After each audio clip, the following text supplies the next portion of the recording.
Hey everybody, what's up? We are back once again with another video. Today we are looking at IonQ. I don't know if that's how you pronounce it correctly, but we're going to hope. So IonQ is very unique.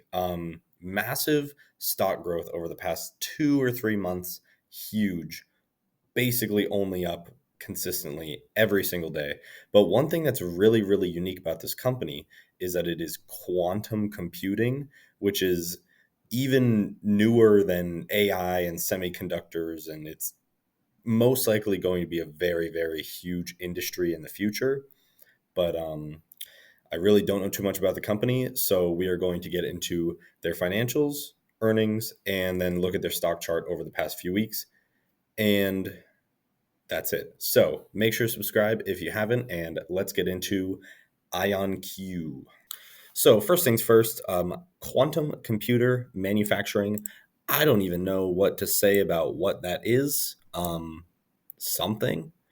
New orders value, you could see there is a much larger estimate right here for their industry metrics at what I'm assuming is 85 million. Possibly 85 million. Yeah. So they really don't have that much revenue or sales. So I'm assuming for this financial model that I have, they're going to perform fairly poorly. But again, that is not the end all be all for if a company is good or not. Obviously, this company is extremely high technology, high potential growth. So that is something to always keep in mind. But also at a market cap at over 7 billion, that is also something to keep in mind. This company is already worth a lot. So let's get right into it. So cost of capital, I'm going to say is fine. Target price is way below at 18.5. Right now they're at 35. Like I said, very, very high stock growth recently. So this company may have a lot of room down to move, may not though. We'll have to see. Long-term growth rate at 20% right here looks really, really good. And let's get into the statements. So sales looks really, really good, actually. Now, this should be in thousands, possibly. Yes, this is in thousands. So this is 37 million, 22 million. So again, another thing to note, over $7 billion company with 37 million in sales revenue. So that is just something to pay attention to. Now their sales growth is clearly there. I'm sure they'll be at a couple hundred million in 2 or 3 years, just based on how this growth is looking. So that is something that could definitely hold up to a higher valuation. But another thing to think about is operating income. Excessively negative, not even close to going positive anytime soon. They are losing a ton on their operating income. But once again, that is from SG&A expenses. Research and development is massive for this company. So while, again, their score is most likely going to be pretty bad for this, just seeing their net income right now, I can tell you that, and their EPS, and it looks like their total shares too, but they are innovating. They are making extremely high technology, high value products. So that is something to consider. So I have seen a couple comments in the past say like, oh, you gave this, like for Rocket Lab, for example, Rocket Lab scored very, very low. And people said like, well, they have one of the most advanced rockets in the world.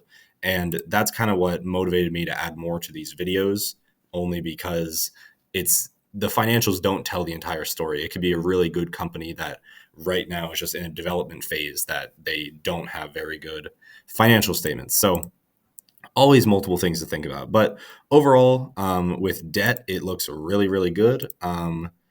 Doesn't look like these are I think these are all millions. They should all be millions. So overall debt looks really, really great. Tons of cash. Assets had a really big increase recently. Where is my scroll? Do they only have 4 years? So it looks like they only have 4 years of data so far. So huge increase in assets after they went public in what I assume is 2020. We can actually see right here when they went public, and it looks like it was right at the beginning of 2021. So yeah, but we'll get into the chart later. Obviously, huge growth. We'll get into that later. So for assets, it looks like they've been declining for 2 years. I'm going to do the half credit here because I'm assuming what happened is they did a very large expansion after they went public. And then now, once they're done with that expansion, they are most likely selling off the extra assets that they didn't need from the entire thing or that they don't need anymore. That's just what my guess is.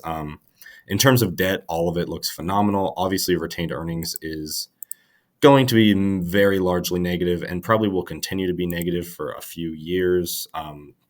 I really don't know where the state of quantum computing technology is, but I imagine the world is not is not ready for it yet. But I really don't know too much about the industry, so I will stick with what I'm good at, which is financials. So operating cash flow, very, very negative, and increasingly negative. Doesn't look fantastic there. For investing cash flow, we're looking at obviously selling a lot of investments, which we did see those assets being declining in the past 2 years. So that does make sense there. For financing, it looks like, again, selling a lot of stock. That's kind of going into the whole bankrolling through stock sales situation, which will unfortunately decrease the long-term share price, but hopefully in the future they can kind of bring that back through adding just intrinsic value through the company. And then you can see here the free cash flow is not great and increasingly negative. But again, as long as they have the cash to bankroll this, they should be okay, which we saw earlier. They did have a very, very solid amount of cash. So let us continue. Obviously, no debt repayment will be considered here. This is in quarters at the moment. So you actually did see there no debt issuance in the past 2 quarters or in the past like 4 or 5 quarters, and actually no debt issuance at all. So we did see they literally have basically no debt. They've been bankrolling just through stock selling. So that is a positive of this company. Now, also, you can see equity issuance very consistent, very, very large one in 2021. That is when they went public. So obviously it's going to be that way. But overall, nothing too unexpected there. Let's get into their ratios. Obviously, these are not going to be good. Should actually be pretty rough. One thing to note that I'm just going to say right here, SG&A to sales is decreasing, which is something.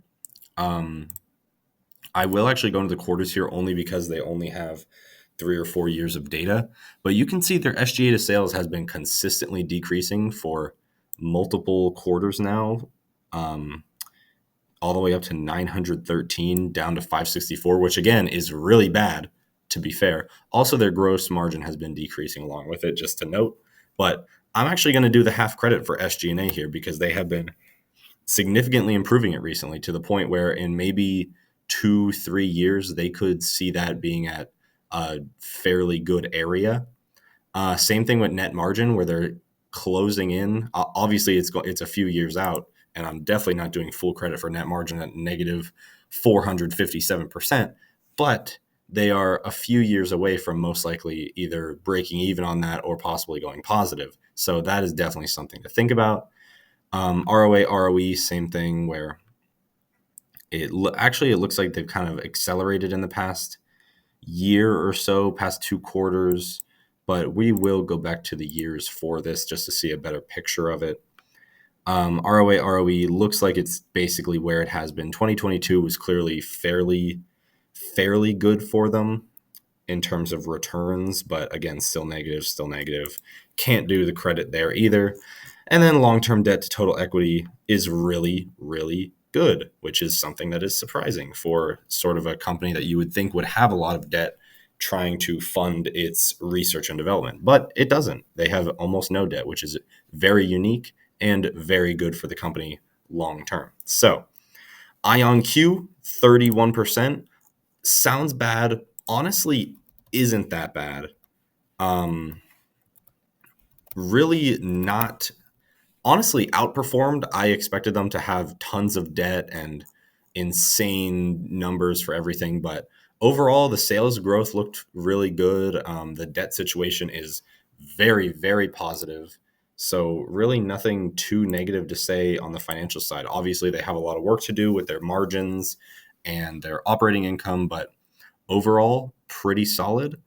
Let's look at the financial results. So it looks like there isn't a metrics recap, unfortunately. So we won't get exact numbers to look at, but this is obviously highlights right here. So we're going to go through this instead. 102% year over year growth in revenue with the third quarter, full year guidance to between 38 and 42 and a half, which is good. 63 million in bookings, largest quantum contract of $54 million with US Air Force. So that is definitely something interesting. They have a new acquisition going through very soon. Significant government backing, partner with AstraZeneca, drug discovery and development. That's definitely something. And it looks like another partnership with the University of Maryland, which all good, positive things. Here's some financial highlights. So again, just revenue with the third quarter, huge growth year over year. Looks like mostly the same thing. Cash is at a very, very solid state at 382 million. Net loss was 52 million. So overall, they should be perfectly fine without needing to sell further stock for at least in their current position a few years. Now, that doesn't sound great, but again, by that time, they will hopefully be in a more profitable situation. So that is definitely something. If you want to read through this, I am not going to, but if you want to, you can. You can pause here. But anyway, let's move on to their stock chart. So this is kind of the big thing for them. They have been on an insane move recently, moving from right around $6 a couple months ago. This was in September right here. Here's even a month ago in November, they were at 14. Now they're over 35. Massive growth. Mostly unexpected. You could see they have beaten their all-time high, which is really, really solid for the company. Obviously, with that revenue growth coming fairly soon and increased guidance and all that, it should be pretty solid. And it looks like they also just deployed a new data center and quantum computer. So that is just a significant milestone for them. And that's what's rising the stock today. But overall, just really, really solid growth. I don't know how sustainable it is. So again, do your own research with these stocks. I am not recommending anything to anybody. But that is it for IonQ today. Hope you enjoyed. Hope you learned something. Make sure to subscribe if you haven't, and I will see everybody in the next video. Thanks for watching.